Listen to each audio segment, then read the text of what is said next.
Lumagda ang Metropolitan Manila Development Authority at isang kinatawan ng pribadong sektor sa isang Memorandum of Agreement bilang bahagi ng Electric Love Bus Project. Layo ng proyektong magbigay ng libre, komportable at environment-friendly na transportasyon para sa mga pasahero sa ilang bahagi ng Metro Manila. Yan ang ulat ni R.R. Tubise. Libre, komportable at environment-friendly na transportasyon. Ito ang dapat asahan sa ilang underserved na lugar sa Metro Manila na kasalukuyang kulang o walang bumabiyahing pampublikong sasakyan. Kasabay nito ang paglagda ng MMDA at ng mga pribadong sektor sa isang Memorandum of Agreement para sa Electric Love Bus Project. Kabilang sa mga rutang masaserbisyuhan sa eastbound ang Robinsons Galleria, Estancia Mall, MMDA, Arcovia, Opus Mall at Eastwood City.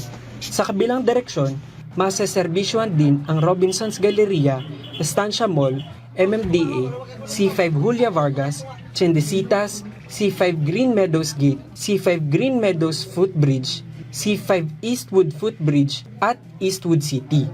This program shows that when government and private companies work together, we can create practical solutions that directly benefit the public.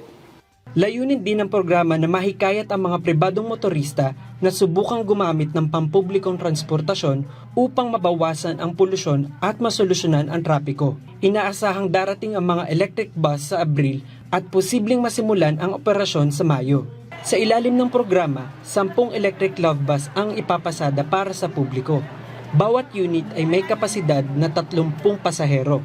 Papasada mula alas 6 ng umaga hanggang alas 10 ng gabi ang mga bus, depende sa demand ng mga pasahero. May ilang local government units na nagpahayag na nais magkaroon ng sariling ruta ng electric love bus, ngunit kailangan muna ng konsultasyon sa LTFRB upang matiyak na hindi maapektuhan ang mga umiiral na franchise.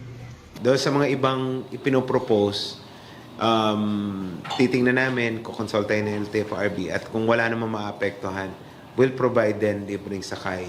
Tiniyak naman ng MMDA na patuloy nilang susuriin ang iba pang underserved areas upang mas mapalawak pa ang saklaw ng programa. Samantala, ayon sa LTFRB, maaari silang magpatupad ng provincial fare hike kapag umabot sa 60 pesos kada litro ang presyo ng diesel sa gitna ng nagpapatuloy na tensyon sa Middle East.